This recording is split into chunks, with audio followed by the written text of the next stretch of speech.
हज़रत यूनुस अलैहिस्सलातु वस्सलाम का एक ख़ास वाक़या अल्लाह तबारक व तआला बयान फरमा रहा है।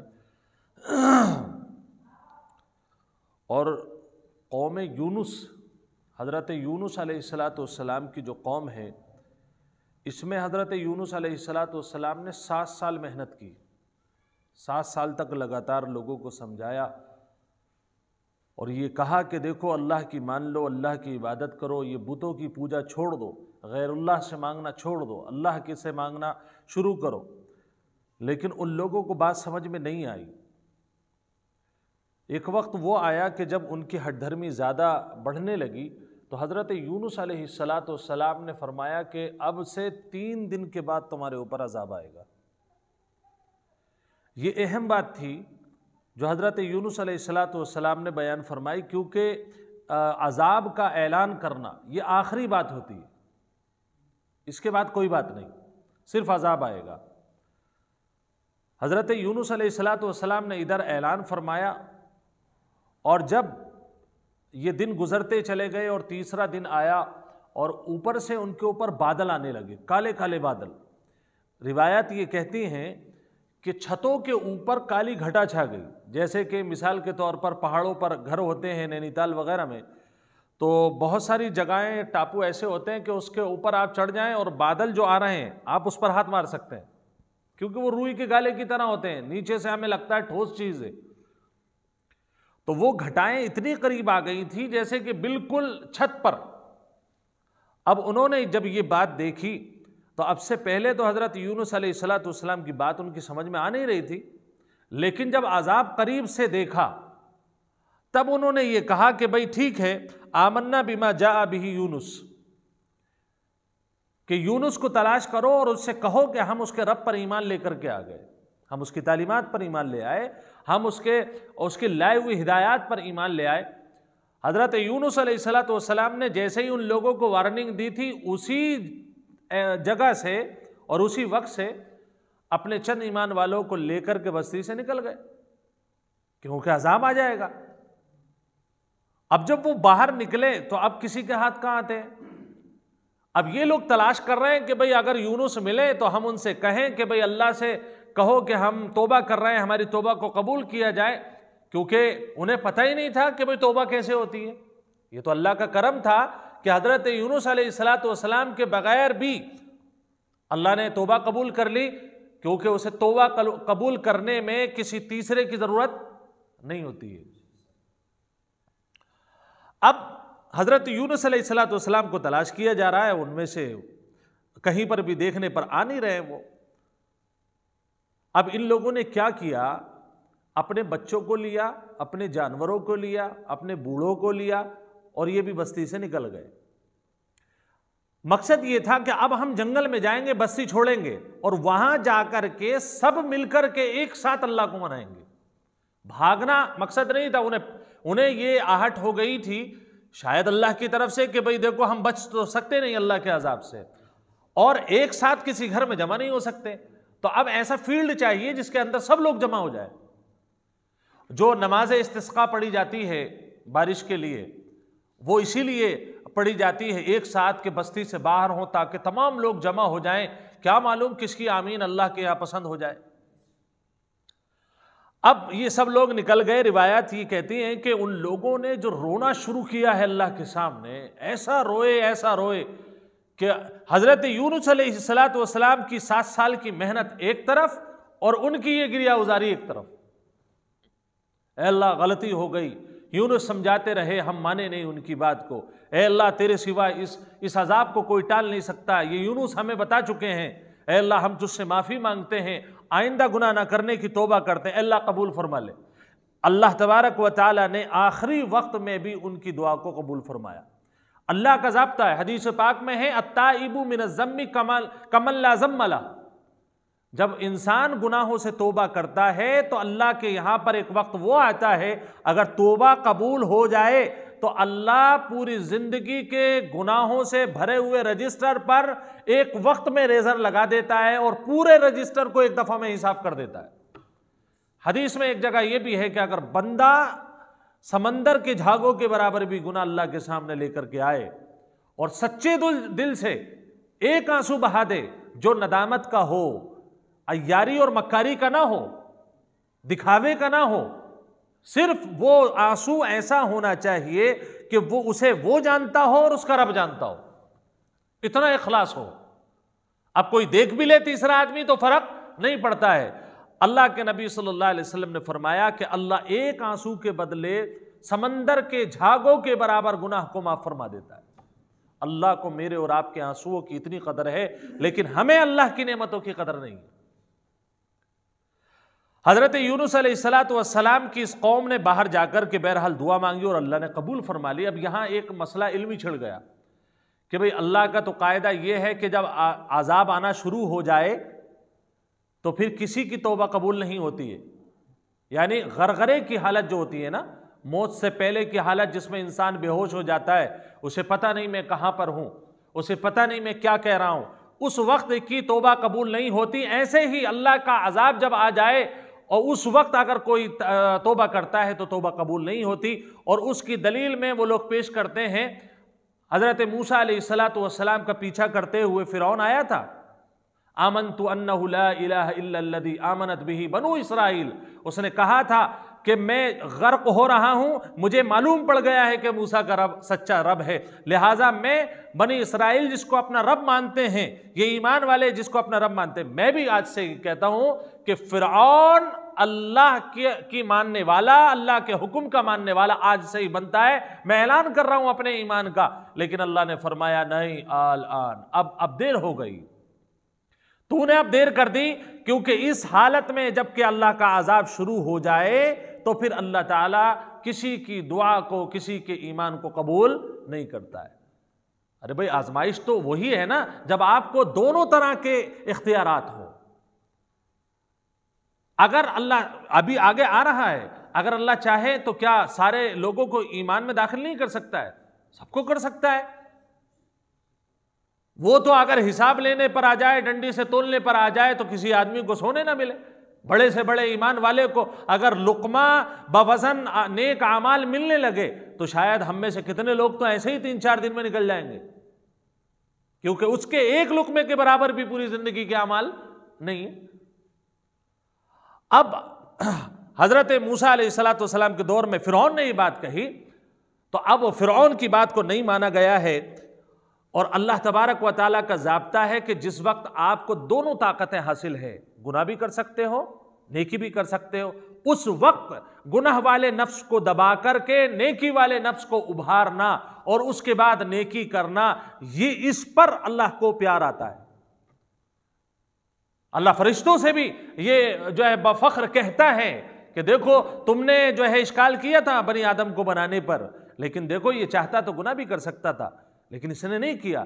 ये चाहता तो रमजान के रोजे छोड़ सकता था लेकिन इसने नहीं छोड़े। क्यों? इसलिए कि इसे मुझसे प्यार है, इसे मुझसे प्यार है। चाहता तो ये नमाज छोड़ सकता था लेकिन इसने नमाज नहीं छोड़ी। बहाने बहुत सारे हैं, मुझे काम है, मेरा काम देर से छूट रहा है, मुझे फला फला जगह पर जाना है, फला मरीज की इयादत करनी है, बेशुमार बहाने हैं। अगर तू ही ना चाहे तो बहाने हजार है।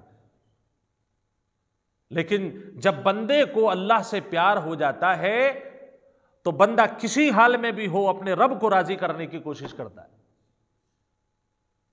यह कनाअत है, इताअत है कि चाहत है फराज, मैं तो राजी हूं जिस हाल में वो जैसा रखे।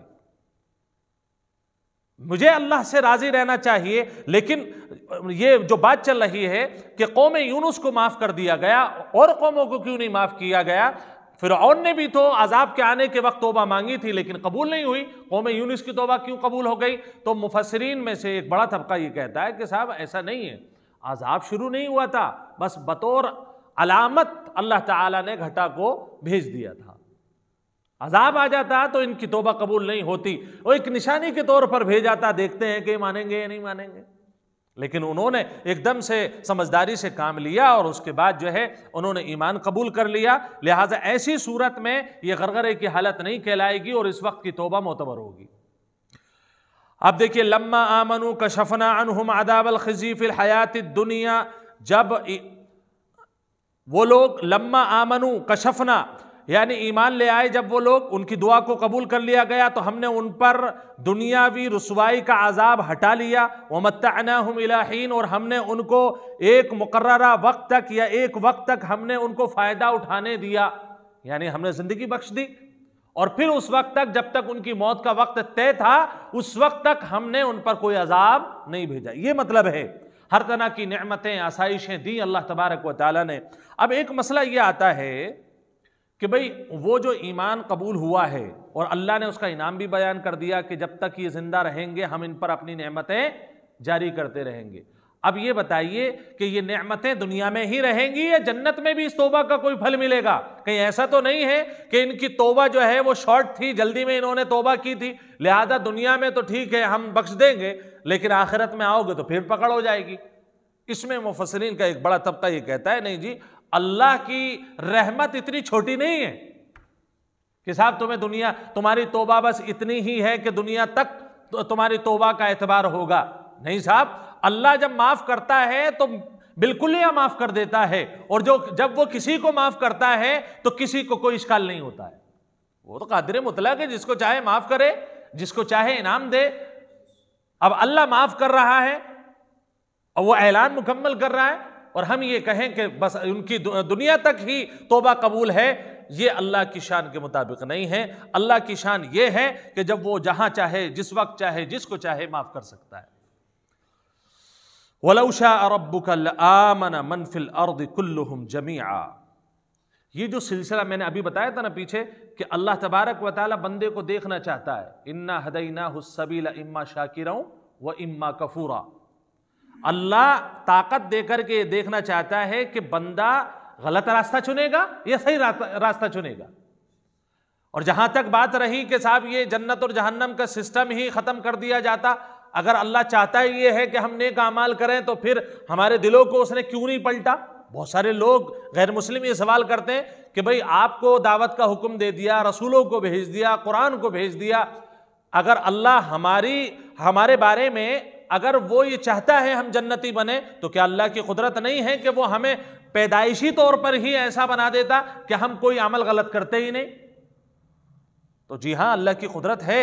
अल्लाह फरमा रहा है वलौ शाअ रब्बुका, अगर तुम्हारा रब चाहे, लआमन मन फिल अर्द कुल्लुहुम जमीआ, दुनिया में जितनी भी मखलूक है, जितने इंसान और जिन है, वो तमाम के तमाम अल्लाह पर ईमान ले आएंगे। अल्लाह की ताकत है, लेकिन अल्लाह तबारक व तआला किसी को मजबूर नहीं कर रहा है। भाई किसी को आपने मजबूर करके आपने उसके अंदर चाबी भर दी कि इधर को चलना है, और फिर उसके बाद कहो इधर को चलो, नहीं साहब आपने रुख तो इधर को कर दिया मशीन का, अब इधर को कैसे चलेगी वो? तो किसी को मजबूर अल्लाह ने नहीं किया। अल्लाह फरमाता है अफा अंत तुकरिहुन्नास, क्या तुम लोगों से जबरदस्ती करोगे इस बात की, हत्ता यकूनु मुमिनीन, यहां तक कि वो मोमिन हो जाएं, ईमान लाने के लिए क्या आप लोगों को मजबूर करोगे? हुजूर पाक सल्लल्लाहु अलैहि वसल्लम को हिदायत हैं। इसका मतलब यह है कि हमने तो किसी को मजबूर करा नहीं, लिहाजा आप भी किसी को मजबूर ना करो, उसके सामने हक बात, सच्ची बात रख दो, उसके बाद उसका फैसला होगा कि वो अल्लाह की जन्नत में जाएगा या अल्लाह की बनाई हुई जहन्नम में जाएगा। न्यूट्रल रखा है अल्लाह ने। वमा काना लिनफ्सिन अन तुमिना इल्ला बिइज़्निल्लाह, ये बड़ी खास आयत है। वमा काना लिनफ्सिन, और किसी से नहीं हो सकता है कि वो ईमान ले आए मगर अल्लाह की इजाजत से। यानी अल्लाह ये कहना चाहता है कि ईमान की जो दौलत है ना, ईमान की दौलत वो अल्लाह की मर्जी से मिलती है, इंसान के कसब से नहीं मिलती। ईमान की दौलत अल्लाह की मर्जी से, अल्लाह की इजाजत, जिससे अल्लाह मोहब्बत करता है उसे अपने दीन की समझ देता है।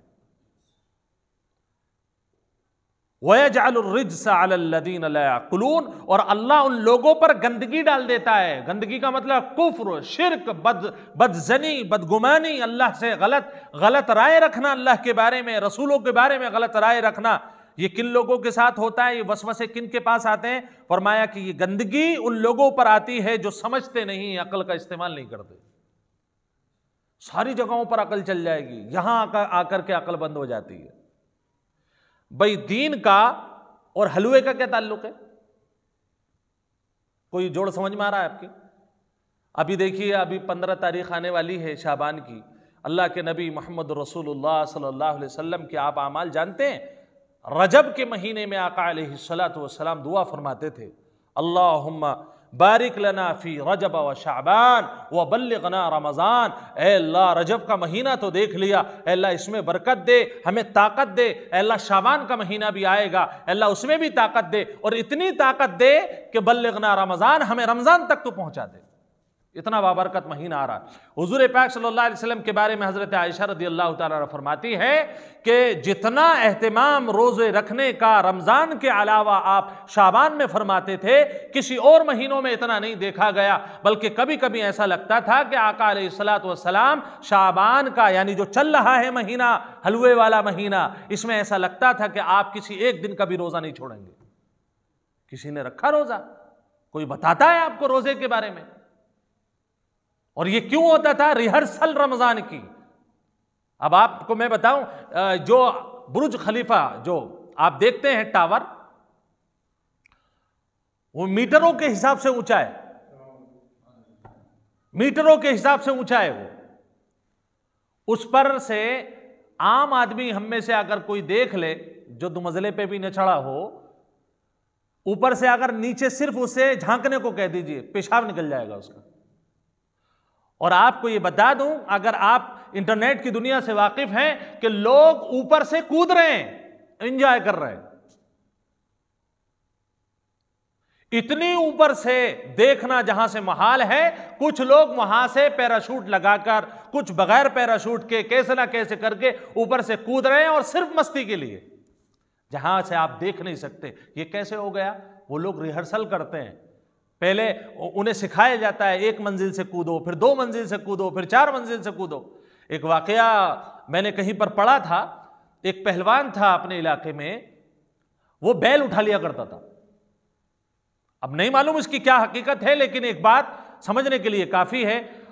बड़े से बड़ा पहलवान आता, जो बड़ी ताकतवर होता, लोगों को पछाड़ देता, लेकिन जब उससे कहा जाता कि इन साहब का मुकाबला करो, ये बैल उठा देते हैं 2.5-3 क्विंटल का, आप उठा करके दिखाओ। वजन हो सकता है उसके बकदर कोई उठा ले, लेकिन बैल को नहीं उठा पाएगा। जो भी आता वो यहीं आकर हार जाता, हार जाता, हार जाता। लेकिन किसी साहब ने उनसे पूछ लिया, जो उठा लेते थे, कि साहब ये बैल आप कैसे उठा लेते हैं?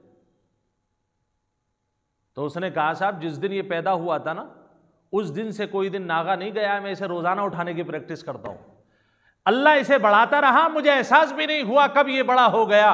हर एक दिन मेरी प्रैक्टिस में इजाफा होता रहा, इसका वजन बढ़ता रहा, दोनों का एक कॉम्बिनेशन ऐसा बन गया कि आज ये कितना भारी हो गया, मुझे उतना ही हल्का लगता है जितना पहले दिन लगा था। ये कैसे हो गया? रिहर्सल से, मश्क से। अल्लाह के नबी सल्लल्लाहु अलैहि वसल्लम की जो अहादीस बताती हैं कि रमजान, शाबान के महीने में, रमजान से पहले आका अलैहिस्सलातु वस्सलाम रोजे रखते और अल्लाह से दुआएं फरमाते। इसकी बड़ी फजीलत महीने की बयान फरमाई। वो किस वजह से? रमजान के लिए। ताकि देखिए, कई किस्म के लोग होंगे रमजान में। यहां से बात जरा थोड़ी सी आगे निकल रही है, लेकिन मैं अर्ज कर दूं कि कुछ लोग होंगे 2 रोजे रखेंगे, तीसरे रोजे में हाथ पैर छोड़ देंगे, बोले साहब गर्मी बहुत, प्यास बहुत लग रही, बर्दाश्त नहीं हुई। कुछ वो लोग होंगे जो जुम्मे का रोजा रखेंगे, जुम्मे टू जुम्मे, वाईफाई कनेक्शन है इन लोगों का, एक जुम्मे से दूसरे जुम्मे रख लीजिए, पिछले बीच के अय्याम के रोजे ऐसा लगता है कोई अल्लाह के यहां से सर्टिफिकेट लेकर के आए हैं। भाई क्या हुआ कि आज रोजा है, पूरे मोहल्ले को बता देंगे कि रमजान चल रहा है। और इनसे भी बड़े खतरनाक आदमी वो हैं जो सिर्फ अलविदा का रखते हैं, और जिस दिन उनका रोजा होगा 2 दिन पहले से कह देंगे भाई मुझे जो है परसों को जो है रोजा रखना है। और जब वो रोजा रखेंगे तो आप दिन देखिए कैसे गुजरेगा। आधे घंटा यहां चुगली करेंगे, 2 घंटे वहां पर मोबाइल देखेंगे, फिर मस्जिद में आकर के लेटेंगे और फिर बताएंगे कि हमने रोजा रखा है, आज तो बड़ी प्यास है। और आज तो सहरी के अंदर भी मैंने चांद सितारे बड़े अजीब व गरीब देखे। बताना चांद सितारे मकसद नहीं है, बताना यह है कि आज सहरी में भी मैं उठा था। ये वो खतरनाक लोग हैं जो उम्मत के लिए, उम्मत का एक नासूर हैं, बड़े बड़े जवान हट्टे कट्टे। और आप देखें कि अल्लाह ने ताकत क्या इसलिए दी थी, अगर वो रिहर्सल करते, मश्क करते, शाबान में जुमेरात का, पीर का जुमेरात का रोजा रखते, हुजूर पाक सल्लल्लाहु अलैहि वसल्लम का ये अमल आप करते तो आपका रमजान के कोई भी रोजा इंशाल्लाह नहीं छूट सकता है। देख लीजिए, आप 2, 3, 4 रोजे रख करके देख लें, आपको अंदाजा हो जाएगा रमजान का इंशाल्लाह कोई रोजा नहीं छूटेगा आपसे। आप अभी से कुरान की पढ़ना शुरू कर दें, रमजानुल मुबारक में आपके लिए 1-2 पारे पढ़ना, 5 पारे पढ़ना, हाफिजों के लिए 10-10 पारे पढ़ना कोई मुश्किल नहीं। मश्क बनाती है इंसान को, लेकिन मश्क किस चीज की हो रही है? 15 तारीख आने वाली है, 15 शाबान, हलवा पहले बनेगा और फिर मसूर की दाल बनेगी।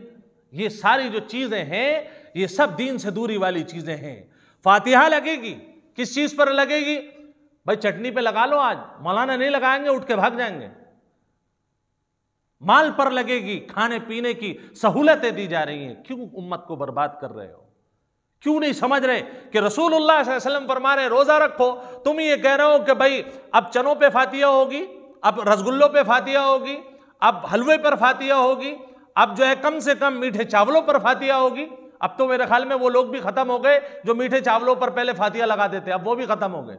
बोले डायरेक्ट जो है रसगुल्ले आने चाहिए। ये मीठे चावलों का कॉन्सेप्ट जो था वो बहुत पुराना हो गया। तुमने उम्मत को बर्बाद कर दिया। हुजूर पाक सल्लल्लाहु अलैहि वसल्लम के बारे में हज़रत आयशा, हज़रत उम्मे सलमा रज़ियल्लाहु अन्हुमा बहुत शिद्दत के साथ बयान फरमा रही हैं कि आका अलैहिस्सलातु वस्सलाम अपनी कमर कस लेते थे। इन महीनों में बीवियों से भी मुलाकातें कम करते थे। किस वजह से? कि कहीं ऐसा ना हो कि मश्क में कोई कमी रह जाए और रमजान का कोई रोजा या रमजान की कोई तरावी या रमजान की कोई इबादत छूट जाए।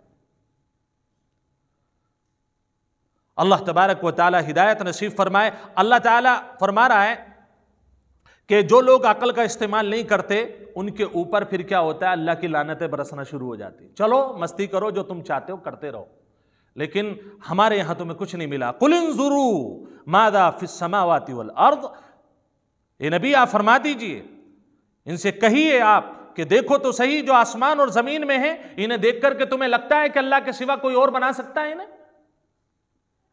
वमा तुगनिल आयातु वन नुज़ुरु अन कौमिन ला युमिनून, और सुनो अल्लाह की जो आयतें हैं और जो डराने वाले हैं, ये कोई काम में नहीं आएगा। इन लोगों का कुछ भी समझ में नहीं आएगा, क्योंकि ये समझना चाहते ही नहीं है।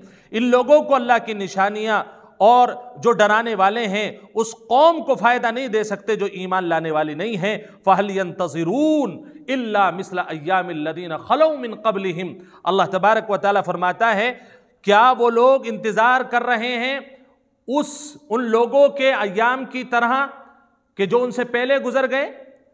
वो क्या इन्हें इंतजार है कि जैसे कौमे नूह पर अजाब आया इन पर भी अजाब आए, जैसे कौमे समूद पर अजाब आया इन पर भी आए? इंतजार कर रहे हो? कुल फंतज़िरू, तो उनसे कहिए कि इंतजार करो, इन्नी माअकुम मिनल मुंतज़िरीन, मैं भी तुम्हारे साथ इंतजार करता हूं। जब अल्लाह का अजाब आएगा तो देख लेंगे कौन सही था और कौन गलत था। सुम्मा नुनज्जी रुसुलना वल्लदीना आमनु कदालिक, फिर हम बचा लेंगे अपने रसूलों को, उन लोगों को जो ईमान लाए। कदालिक, इसी तरीके से, हक्कन अलैना नुंजिल मुमिनीन, ये बात जो है बिल्कुल वाजिब है हमारे ऊपर। हालांकि अल्लाह के लिए कोई चीज़ भी वाजिब और ज़रूरी नहीं है, लेकिन अल्लाह फरमाता है हक्कन अलैना, हमारे ज़िम्मे है ये बात कि हम मोमिनीन को बचा लेंगे। अपने रसूलों को भी बचाएंगे जब अजाब आएगा, ईमान वालों को भी बचाएंगे। बाकी जो लोग दीन को समझने की कोशिश नहीं करते उन्हें अल्लाह का अजाब आकर के रहेगा, चाहे वो चाहे या ना चाहे। तो दीन असली जो है उसको मानने की कोशिश करें। एक वो तबका है जो कुरान को इतना भी नहीं मानता कि कुरान की आयत को हिफ्ज करना उसके लिए अफजल तरीन हो। एक वो तबका है जो इतना तरीके से गुलू में और इतने शुरूर और फितन में मुब्तला हो गया, उसे यही नहीं पता कि कुरान की आयत में क्या है और मैं कर क्या रहा हूं। दोनों तरफ से अपने आप को बचाएं, न इफरात का शिकार न तफरीत का शिकार। हम जो मानेंगे वो मानेंगे जो अल्लाह और उसके रसूल सल्लल्लाहु अलैहि वसल्लम ने बयान फरमाया, सहाबा ने करके दिखाया, अइम्मा दीन ने उसकी तस्दीक की है। जो बात मुस्तनद होगी हम उसको इंशाअल्लाह मानेंगे। अल्लाह तबारक व तआला कुरानी आयात को समझने की तौफीक नसीब फरमाए।